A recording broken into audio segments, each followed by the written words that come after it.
What up, TCK Podders? I'm your host, Sky Guasco, joined always by my man, Lukas Kaser, and you are tuned into the Candlestick Kids Fantasy Football Podcast. Please subscribe to our YouTube channel at the Candlestick Kids, leave a rate and review anywhere you're listening to your podcast, and follow us on IG at fantasyfootball_TCK Pod and on Twitter at TCK_pod. We've got a lot to cover, so let's get into it. All right, TCK Podders, we are back. Happy Tuesday. This week is running back week. We're going to jump into our running back schedules for fantasy football. If you have not yet, please dial it back to last week's episodes for the quarterback scheduling, the quarterback rankings, and a super flex mock draft that we did. This week, we are going to do the scheduling for fantasy football for running backs today. Tomorrow, we're going to jump through our rankings, and then on Thursday, we're going to get into a running back heavy mock draft as well to see how our team looks. I know Lukas likes that strategy, regardless of formatting this week and this year. Lukas, how you feeling, man? And are you ready to get into some running back scheduling? I am. I'm ready to go through a little bit of a preview why Derrick Henry might rush for 3,000 yards and while we're all in on the Ravens. Ooh, snap. Love it.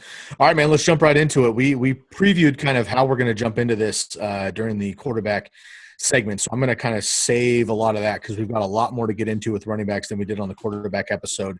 But in short, the formatting of this episode is we're going to break down the 10 easiest fantasy football schedules for running backs, the 10 toughest, and that's season long. We're going to discuss what that means and who that pertains to. And then we're going to go a little bit deeper on the first 4 weeks of the season, who has the easiest first 4 weeks, who has the toughest first 4 weeks. And when we get to that second half, kind of break down why it matters that we microscope in on the first 4 weeks with running backs specifically. We could start talking about handcuffs. Lukas, I know that you've done a little bit of studying on playoff schedules and things as well, which could be totally different.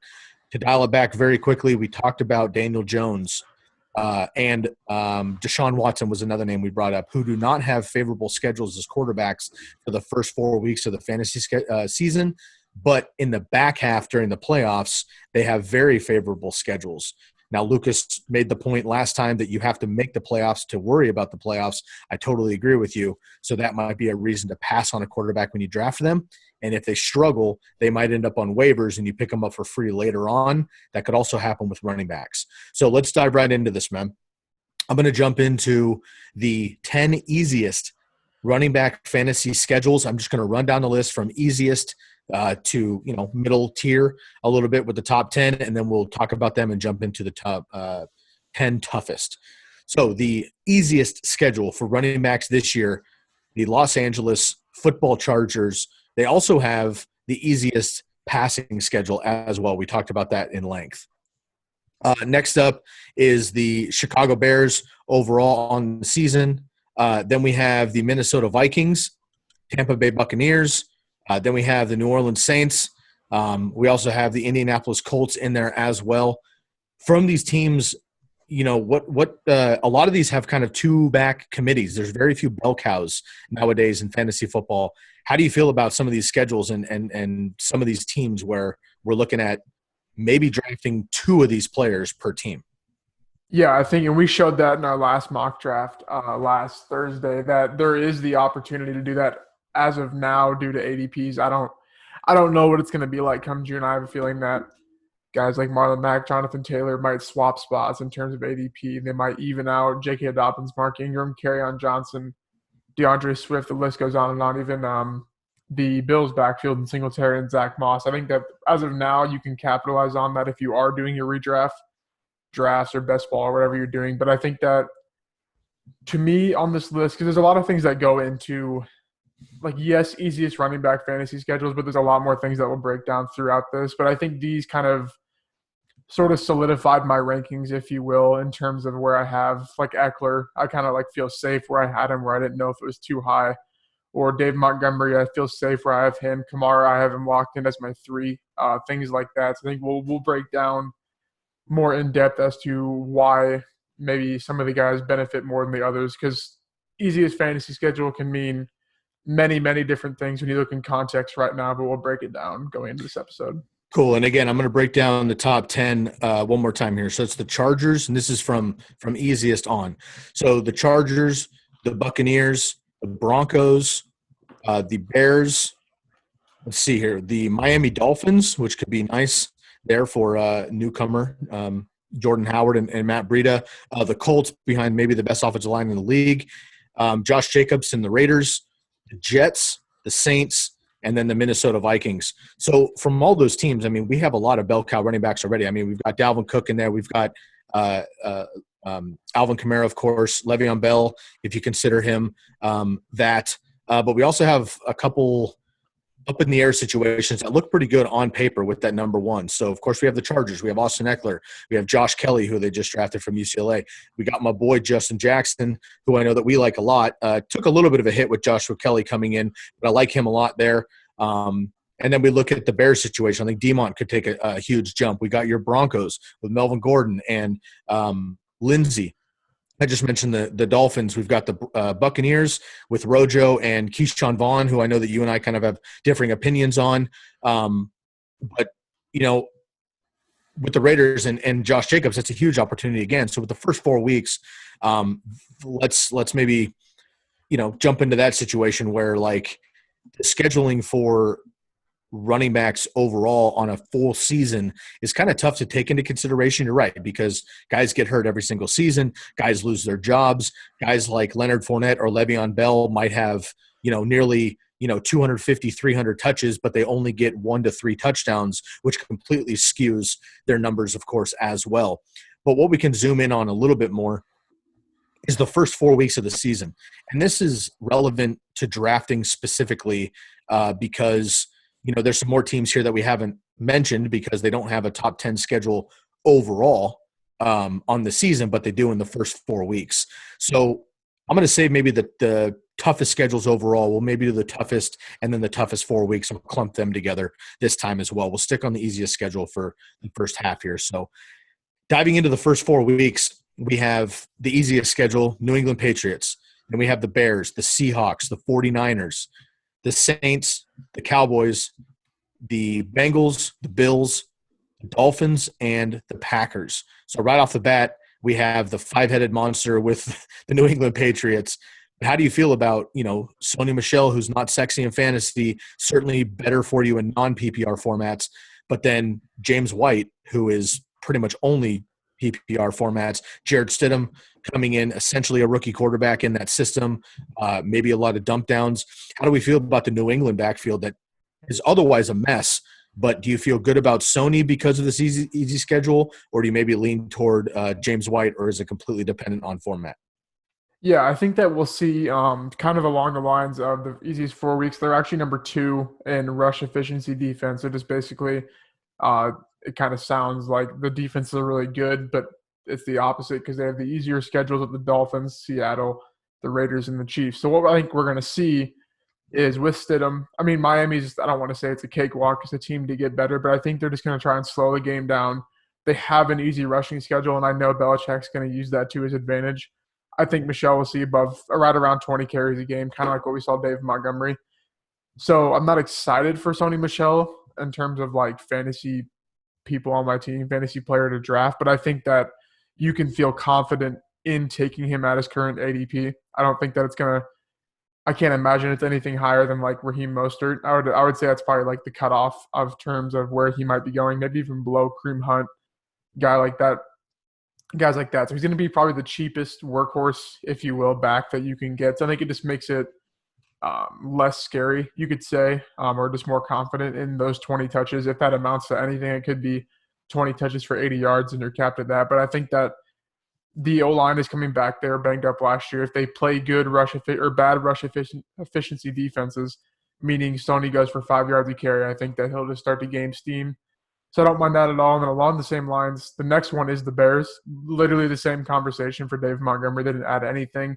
He's going to get 20 touches a game. So I think there's just a good availability to go like a zero RB strategy maybe in drafts, or maybe you get a really safe flex piece in Sony Michel, maybe even James White too. We didn't really even talk about him. I think that the Jarrett Stidham sort of experiment might lead to James White getting 5-6 catches a game.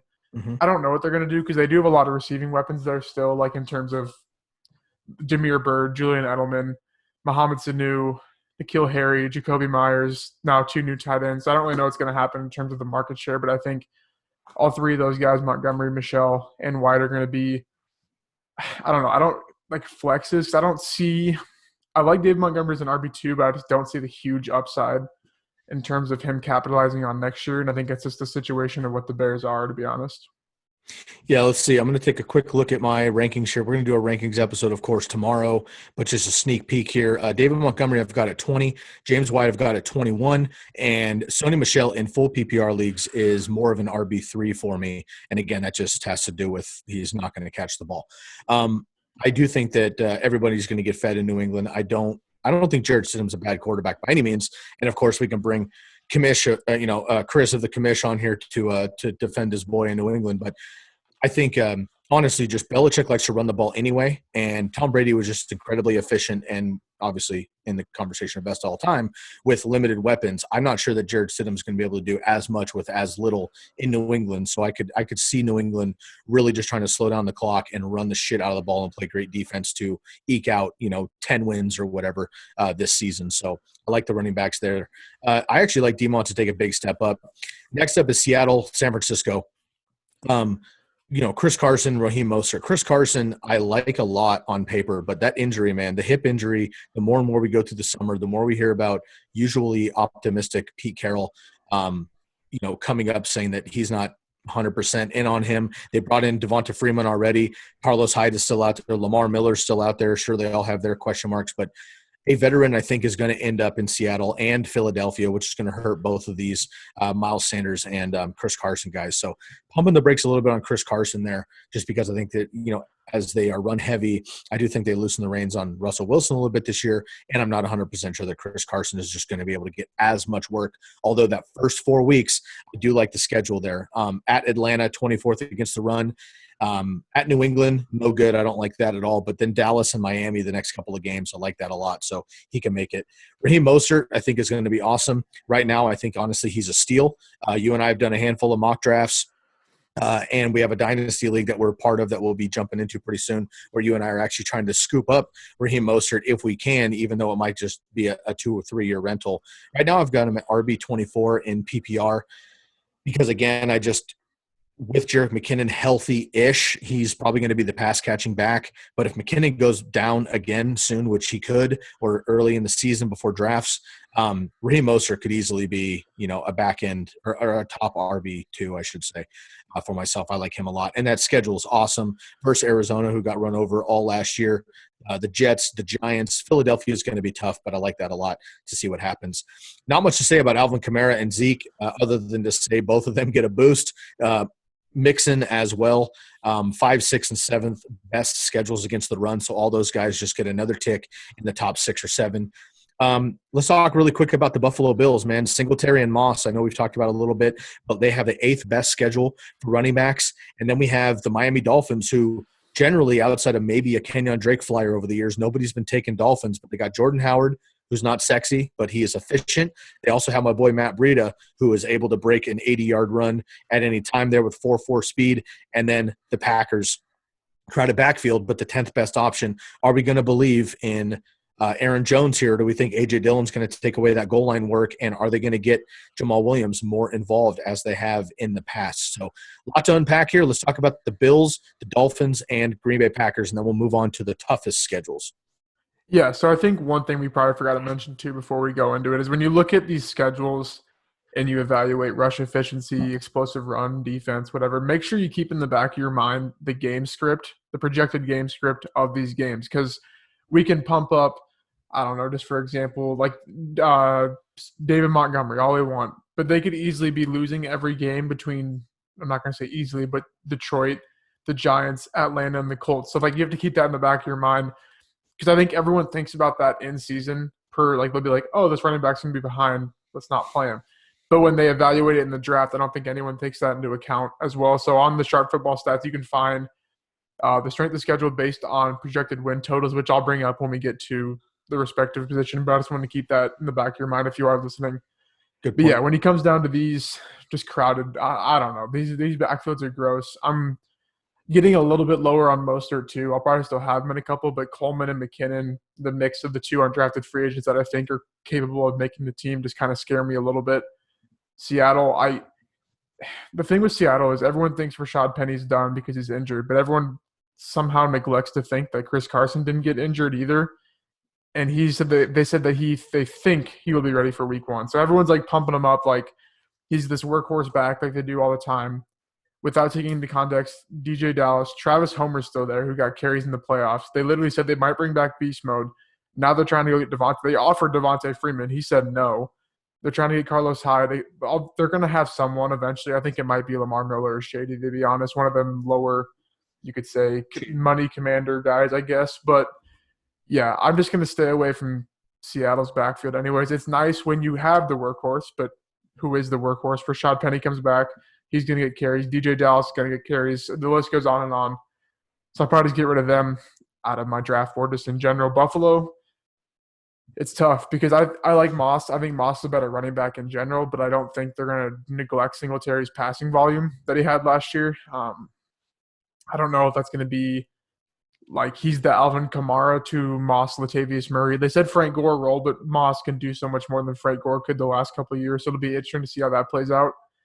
I think that Singletary, I can lead into Aaron Jones too. I think those two might, as of now, it's looking like don't draft them. Like ADP's not it, but I think we'll see a slow sort of, like I said, the rookies are going to rise.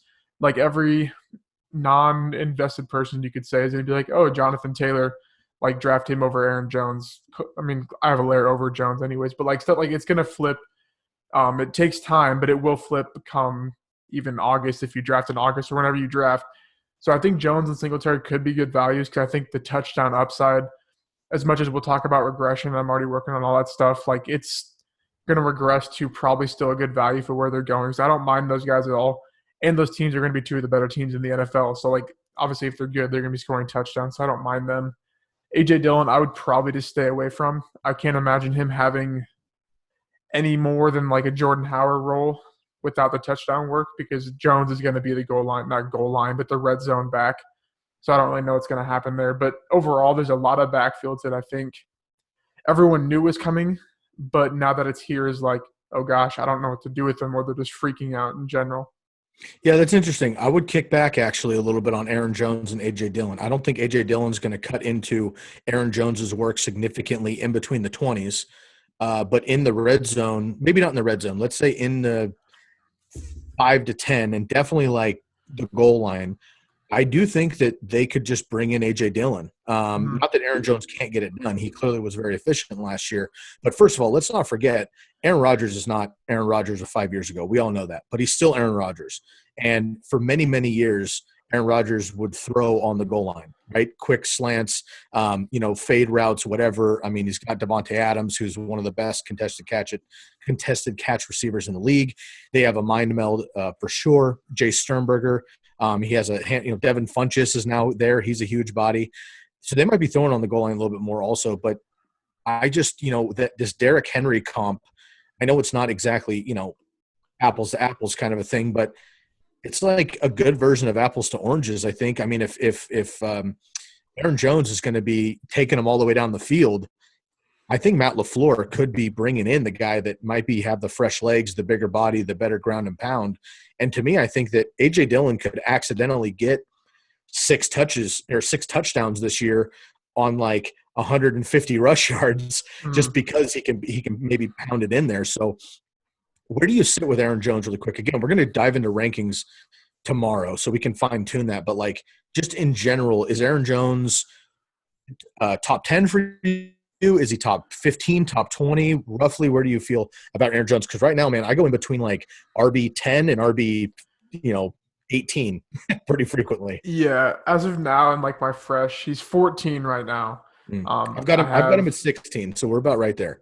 Yeah, he is in like my tier 5 of Gurley, Chris Carson, Lev Bell, James Conner. I have a layer over him. I have Sanders, I have Kenyon Drake and Jacobs, then Eckler up above. I mean, I get that they drafted Dillon, but they said they're going to be more run heavy, so that means more opportunities for Aaron Jones. They'll probably, as much as like Jamal Williams will be there, but they might even cut him, to be honest, just because they don't need the 3 backs. They never had.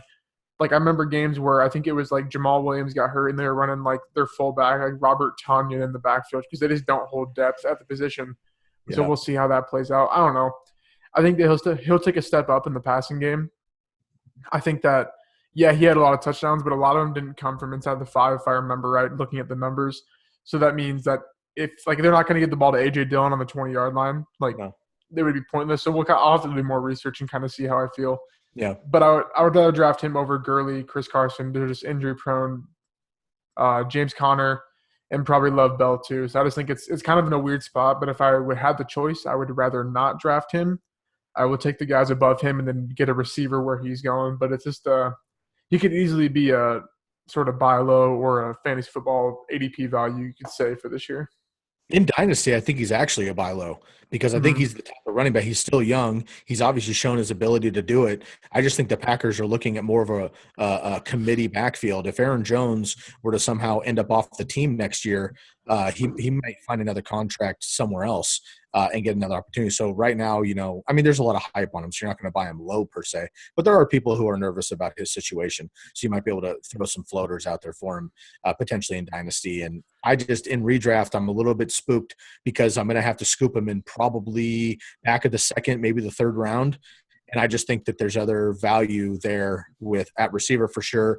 Even Kelsey or Kittle, if you want to go that way, even Mahomes or Jackson, if you want to go that round too. So I just feel like overall drafting, I think Aaron Jones is going to fall for me in preference, like a 4th round pick.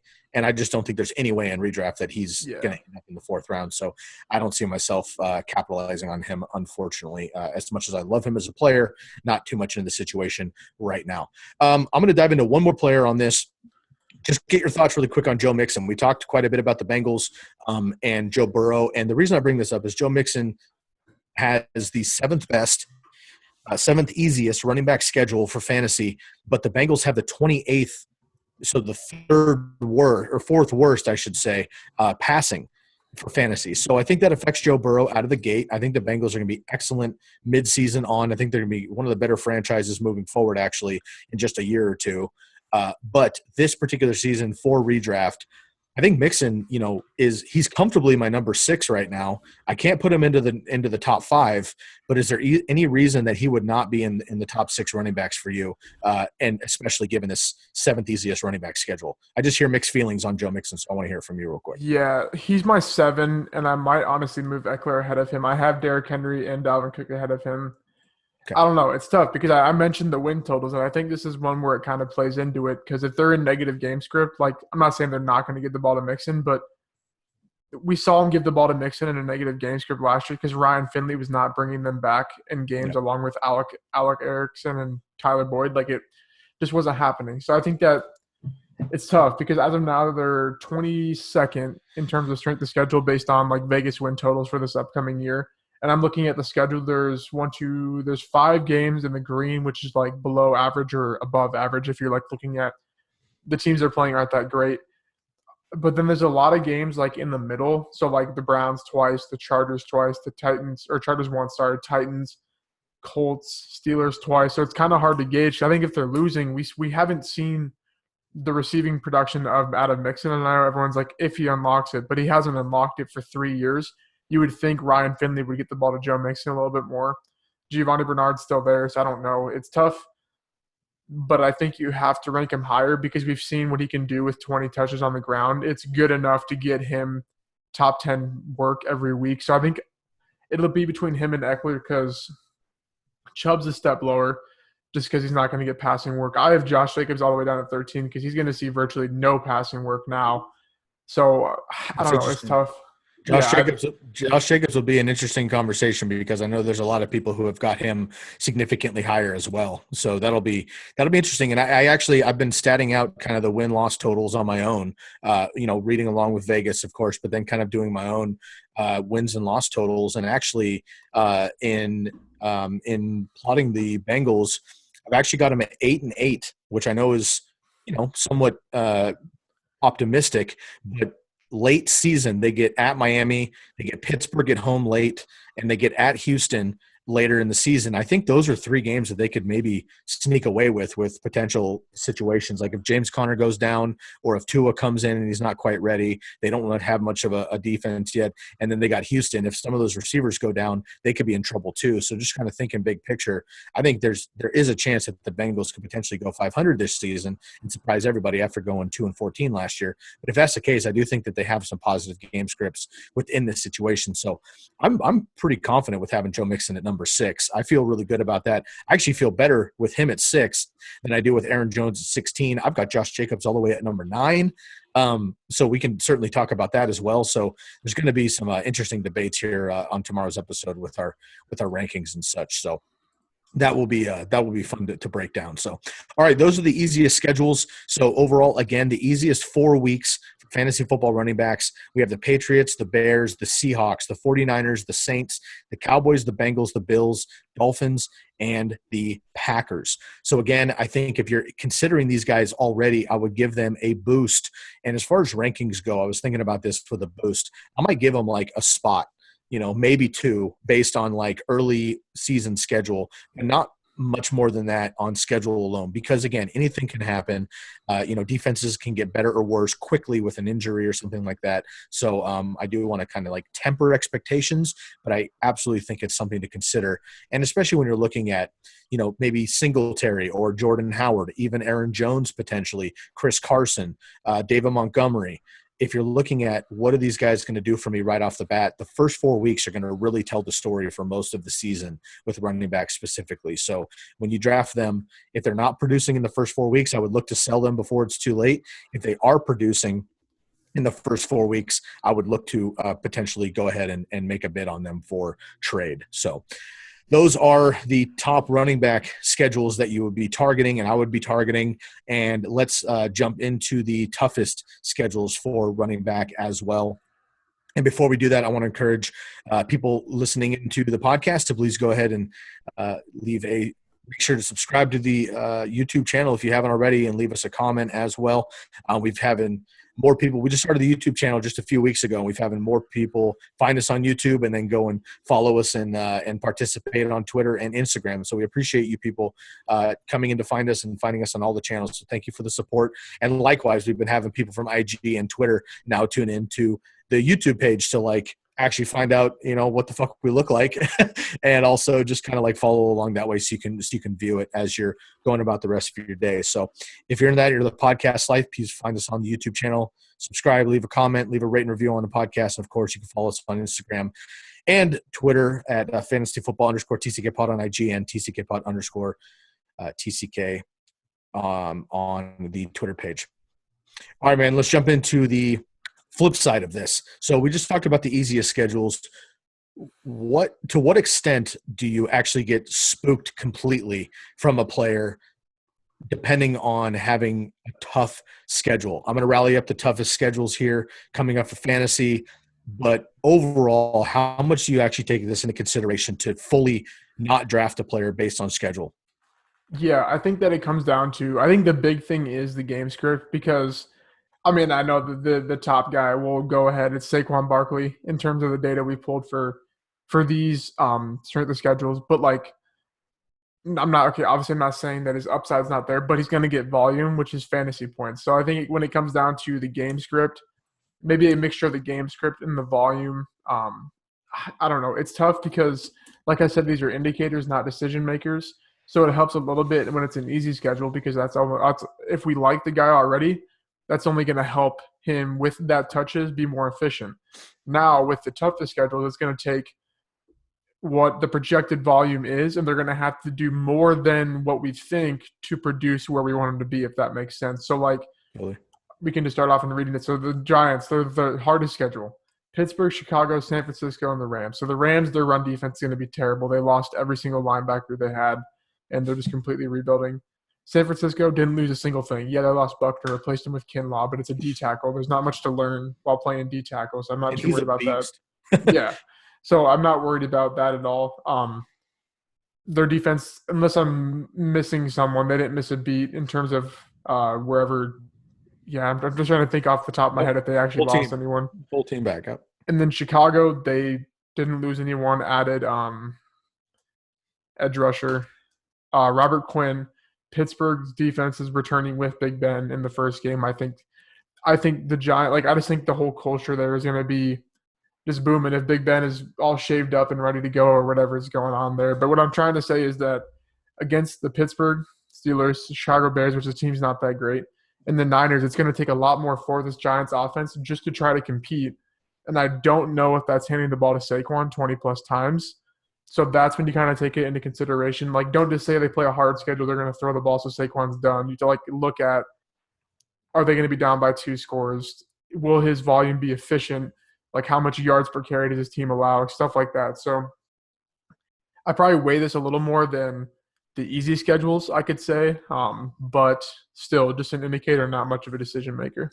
I totally agree with that, man. And I think this comes down, this kind of goes in into the realm of following coach speak through the off season. It's I listen to the positive stuff, but I don't really consider it most of the time because everybody's in the best shape. Everybody's healthy. Everybody's ready to fucking go. Everybody's got their best opportunity of their career, all this shit. Coaches love all the players, blah, blah, blah. I do listen loud and clear, though, to the negative. When a player's not performing or the player's not actually healthy or the player may not actually get that position dealt with or as many touches or not be a part of the pass game for whatever reason, I really pay attention to that shit. And furthermore, I do with schedules as well. So let me rally through from 32 to 23, 32 being the worst fantasy football schedule for running backs, and then moving up to 23, and then we'll break everybody down. So as you mentioned, the Giants have the worst. So that's Saquon Barkley. Now, we come right off the top. There's no reason not to draft Saquon Barkley. However, these are the type of things that we mentioned in the quarterback episode. This could be a decision maker when you're looking at the number 1 spot. And if for some reason you don't have Saquon in your number 2, then maybe the number 3 spot. But if you're looking at Saquon or CMC at the top and you're looking at schedules potentially, right? Christian McCaffrey's 21, but he's Christian McCaffrey. Saquon Barkley's 32, but he's Saquon. But again, if you're putting those against each other, that might be an indicator as well. So Giants have the worst schedule. Next up, the Bengals, which I'm sorry, I have these backwards here. So we have the Giants, and then we have the Browns, which obviously I'm going to let you go in on the Browns for sure. And then we have the Bengals, and we have the Jaguars. We have the Cowboys. We have the Arizona Cardinals. We have the Lions, the Tennessee Titans, the Philadelphia Eagles, the Rams. All those teams right there are potentially not ideal maybe for the first 4 weeks. And again, if teams struggle, then we're going to be able to maybe find those players later on for drafts. So how are you feeling about some of these teams here that I just mentioned? And, I'll clean this up a little bit here and rally them back off as I was looking at the wrong sheet, I think. But why don't you go in quickly on some of these teams that don't have the best matchups? I mean, we're talking about, Miles Sanders, who already is kind of a question mark. Le'Veon Bell, who we just mentioned, the Houston Texans with David Johnson. Dalvin Cook, do you take into consideration with that? Derrick Henry's number 24. How do you feel about some of these guys with the stronger schedules? Yeah, I think that, you touched on the Browns, so I'll go ahead and talk about them first. So to start, obviously it's measured differently, but the running back, just efficiency for the Browns, first 4 weeks of the rush efficiency defense. Actually, the Browns are number 5 up there right now. So I think it's a very good spot where you could – personally, I think the Browns are just going to try and run the ball 20, 30, probably 30 times a game. 20 carries, 22 carries to Chubb, 8 to Hunt, maybe 2 catches to Chubb, or 2 targets, and 6, 7 targets to Hunt. I think they're going to be – honestly, I think they're going to be a good stack in fantasy. I know it's probably not the best idea, but I think it's a year where we can easily do that. They invested in the O-line. I love it, yeah. honestly. It's like a Kamara, and you could say Ingram 2 years ago, or even Murray. Murray, honestly, has standalone value too. Not to the extent Mark Ingram did, but yeah, I don't know. I'm not really worried about Cleveland in terms of the running backs. I'm probably going to stay away from Baker, OBJ, and Landry just because they're going to try and run the ball, and I don't know what's going on there. Landry's still hurt now, and apparently Odell was hurt after he had a bad season. If he would have maybe won some games, he probably wouldn't have been hurt, that type of scenario. So I'm not too worried about that. In terms of, I listed off the Broncos, they have the 4th hardest strength of schedule in terms of win totals. So I was probably staying away from their backfield anyways because I don't know what the hell is going to happen. I think that we're the Broncos are moving to a zone scheme run style, so that helps out both Gordon and Lindsey.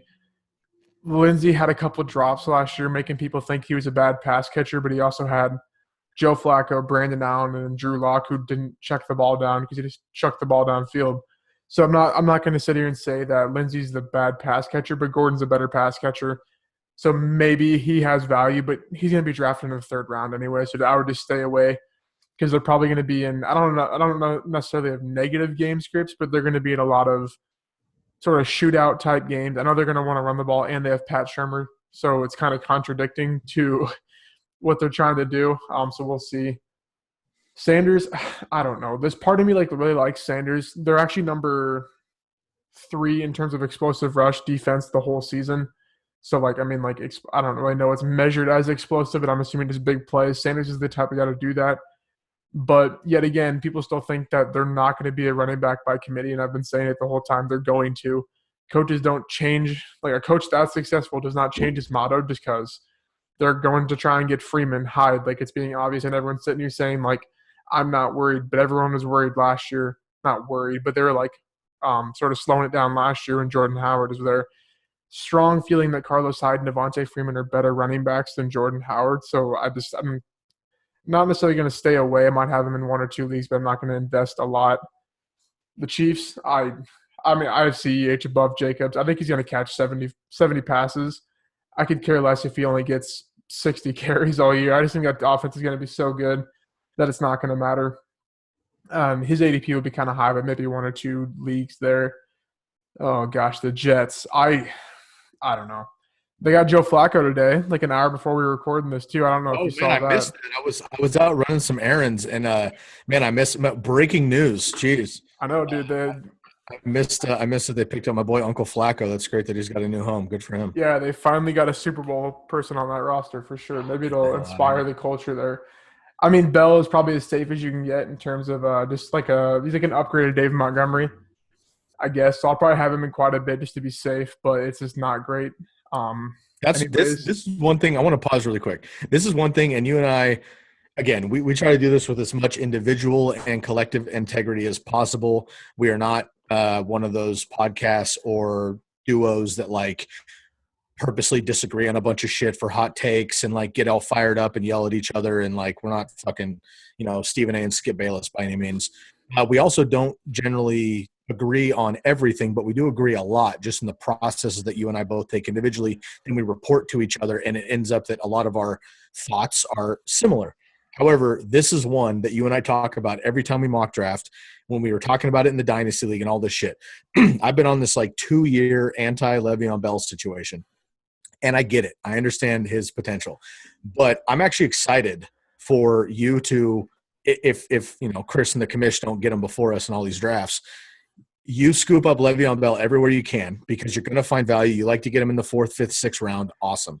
I'm going to pass most of the time, and then I'm going to grab somebody else. We'll agree on maybe Mostert. I'll stick with him, and you fade him, and then we'll just see what happens at the end of the year because I think it's going to be interesting to see if Le'Veon Bell can actually come through with this. And now he's got the 30th, the 3rd worst schedule in the league on top of all this other garbage that he has to deal with in New York.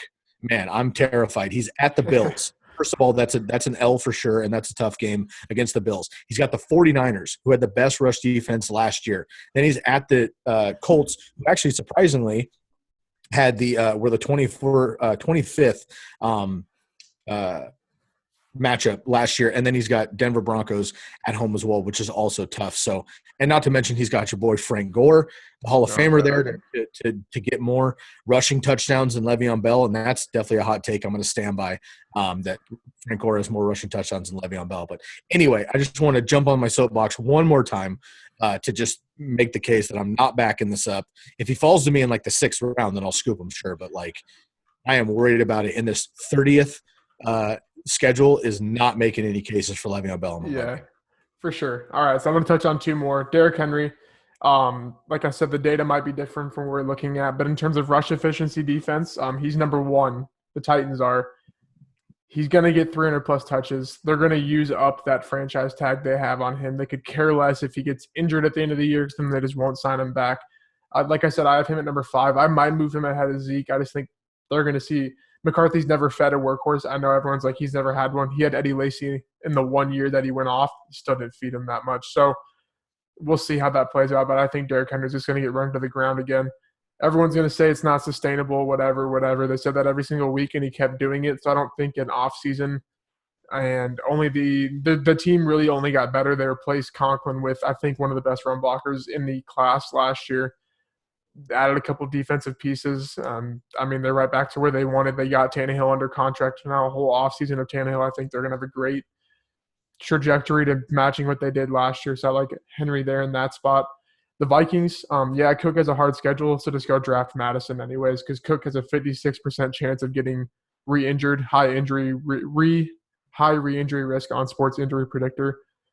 So just go get Madison. Just don't even try. Like I rank him high because you have to, but like it's coming. I don't know why. People will say just go draft Madison if you get Cook. Like, yeah, that's a strategy. Or I'll just go take Zeke and then take Madison later, and then just have 2 starting running backs in the same boat. So I don't mind the whole handcuff strategy, but like to an extent, you can't just keep saying like take Cook and overpay on Madison. Just overpay on Madison in general because the upside is there with him. And then the Bucks, I want nothing to do with this backfield. Like it's so differing on Twitter because first off, they went out and drafted Vaughn when they have a young running back in Rojo. I don't know and I don't care who the better running back is. Everyone's saying Rojo's better. He had all these stats, but if Rojo was so good, he would have been able to. Really? I just disagree that Rojo's better. I think Keyshawn Vaughn's better.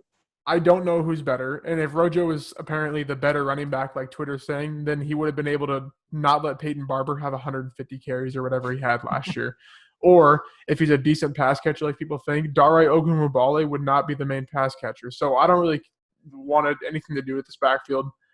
And then on top of that, they're going to be like the 5th option in this offense behind Evans, Godwin, most likely Gronk, as gross as that is, probably O.J. Howard, Tyler Johnson, the 2 downfield burners. I just don't really want anything to do with it. So it's just gross anyways. Like if I had to pick one backfield to stay away from, it'll definitely be them and then probably the Broncos close behind.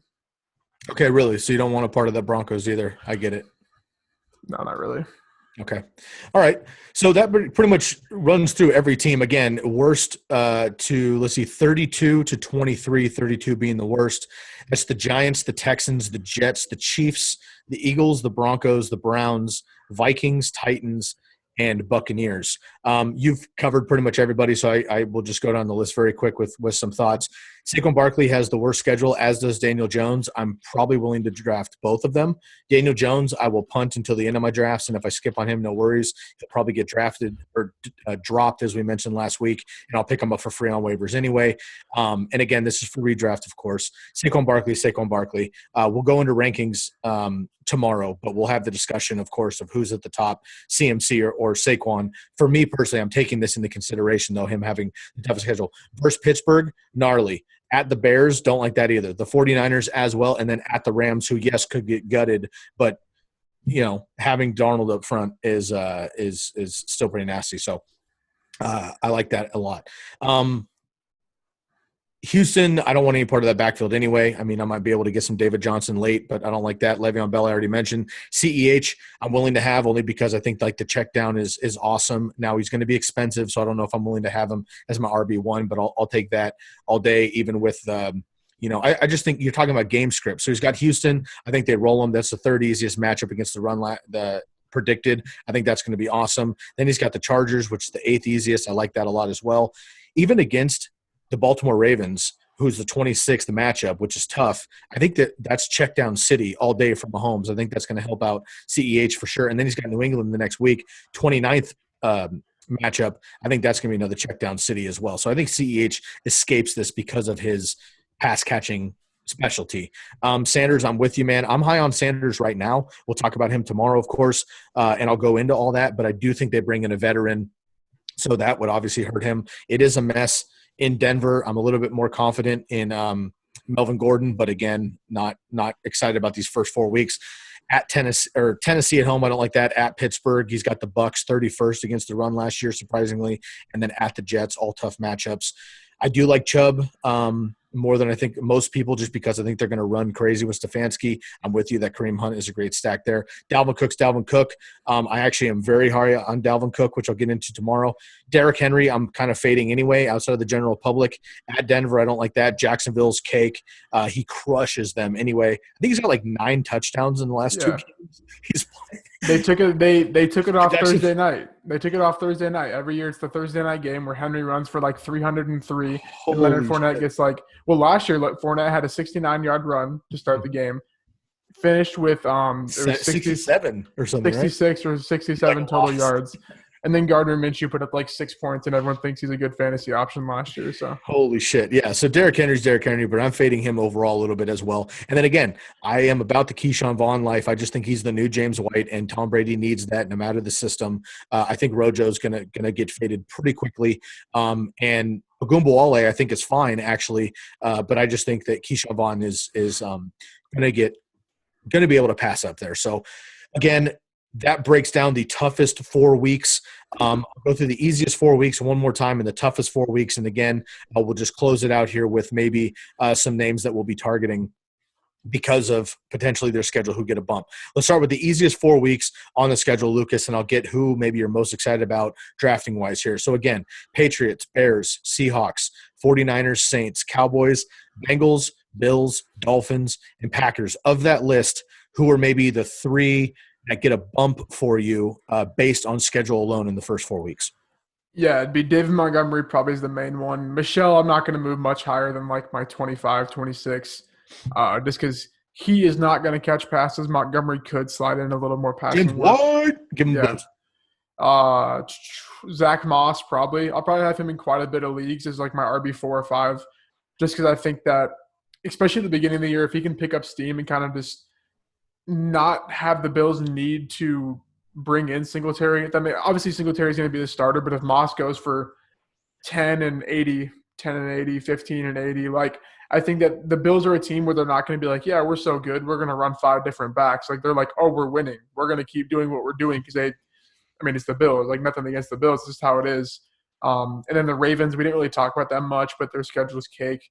Yep. I might have leagues where, the one draft we did, we had all 3. I might have many leagues where I have all 3. The Titans, like I said, they have the number 1 rush efficiency. I'll probably have Derrick Henry in quite a bit. I think he could be – it'll kind of depend, but I think that he will be a great value at the end of the first round to pair with like a Julio Jones or even a Devontae Adams or something. I think that's just like such a good sort of like safe stack, but like we've seen the upside that could easily win you leagues. And then you go build below that. But I think Montgomery, Moss, and probably I'd say Derrick Henry is probably my top 3. Okay, I'm gonna give an extra little nod to Chris Carson while he's healthy, but I do think they bring somebody else in. James White, I think, gets a nudge because I really do. He's, like I said, he's 21 right now, but I could see him maybe inside the top 20 depending on how that offseason goes. And then I want to give a boost to Mostert as well at number 4. I think he's just kind of slept on right now because there's so many running backs. I don't believe in Tevin Coleman. I don't believe in Jerick McKinnon. I've already come on the podcast, which I know sounds fucking crazy right now, to be touting Jeff Wilson Jr., who nobody even knows. But I did the same shit 2 years ago with Raheem Mostert, and now he's Raheem Mostert. So I'm not saying that I have all the answers, but I do follow the team closer than every other NFL team because I'm just a childhood fan, and that's what I truly believe. So I do think Mostert gets the edge there because I just don't see the other guys taking significant work from him. And then I want to give a quick nod to Jordan Howard. He's not sexy. Breida's there to catch passes, but Jordan Howard has been very efficient over his years in Chicago. He had a great rookie season. Tariq Cohen came in and kind of mixed that up, and then they were just unsure with Nagy first year. Last year, he was actually far better than Miles Sanders before he got injured. And Miles Sanders probably wouldn't have even been a thing, to be honest with you, last year in Philadelphia if Jordan Howard played 16 games. So Jordan Howard is kind of perennially slept on. He's not sexy, but he is a guy that I can grab in like the 6th or 7th round, who is a starter and is going to give me 12 to 15 fantasy points a week with the upside of 2-3 touchdowns any given week there. So he's a great RB3, I think, kind of for free in that range there. So I like that based on the 9th best schedule. All right, man, let's do the same exercise really quick for the toughest, and we'll get out of here.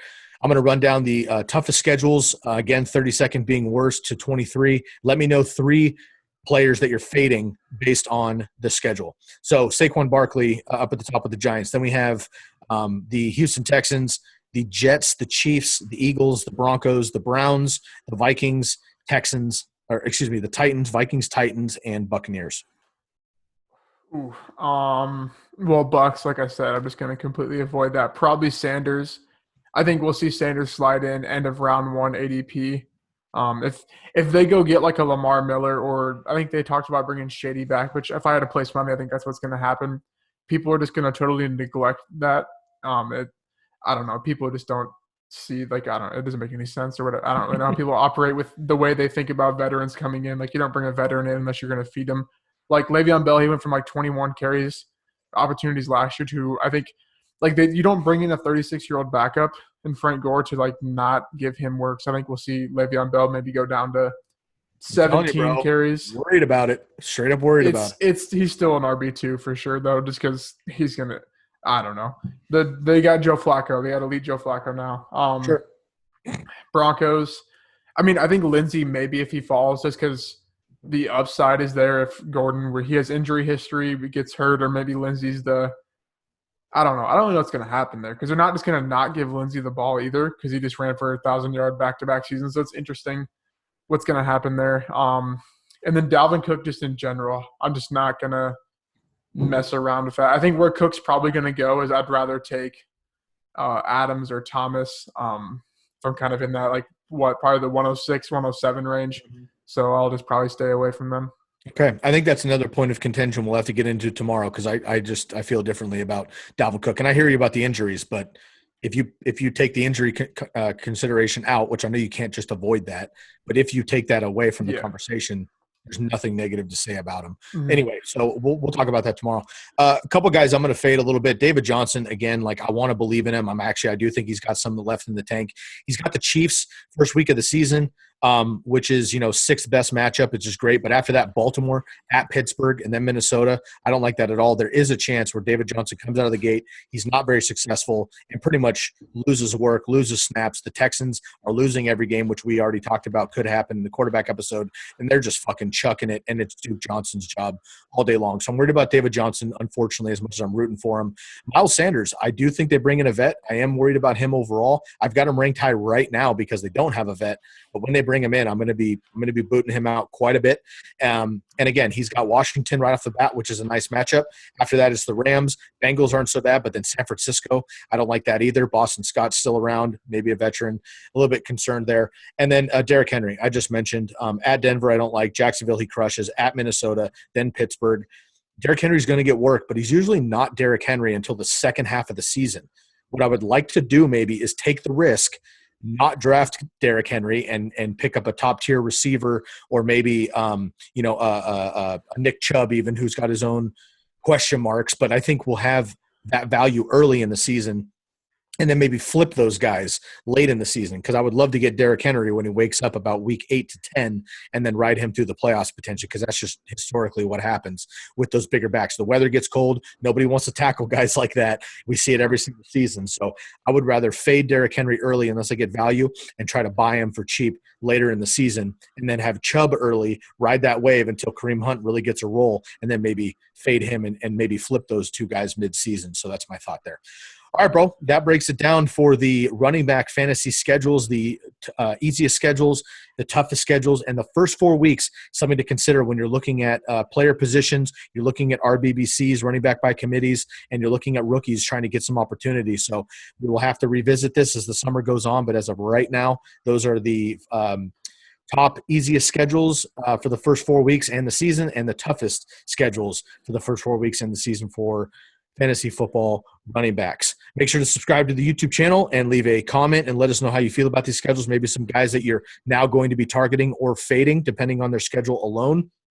And also make sure to leave a rate and review on the podcast if you're listening, and make sure to tune into our YouTube channel if you haven't already, podcasters. I know we're trying to bring the audience from the podcast over to YouTube as well. So make sure to hit that subscribe button. Follow us on Instagram at fantasyfootball_TCK Pod and on Twitter at TCK_pod. You can find all of our rankings as we release them and update them on our website and articles to come as well. More information on the draft kit dropping again in July. We've got the TCK Pod Listener League that's going to be coming up as well. More information on that via our website, tckpod.com. And we have, of course, our fantasy football page on Facebook at the Candlestick Kids Fantasy Football.